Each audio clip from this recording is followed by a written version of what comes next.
Siz kubik tera olasizmi? Men kubik tera olaman va meni bolalarimning hammasi kubik teradi. Bu yerdagi hamma, hech bittasi yo'q tera olmaydi.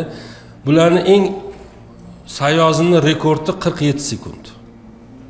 Eng sekin teradigan. Buni nimaga aytyapman? Agar siz kubik terganingizda edi, oxirgi ikkitasini qo'yish juda osonligini bilardingiz. Eng qiyini uni qanday terish, mantig'ini topish. Uni topdingizmi? U hech qiyin emas, qaramasdan hatto terasiz. Hayot ham shundaydir. Mantig'ini yechganingizda bu hayotni, hech bir ish, hech problem emasdir. Muammo yo'q. Ammo uni bilmaskansiz, hammasi bir muammo. Hayot ham xuddi shunday. Mantig'ini topganingizda algoritm deydi buni. Hayotda ham bir algoritmi bor. Xuddi kubikka o'xshagan. Topganingizda juda oson bo'ladi. Aslida bugun u algoritm haqida gaplashdik.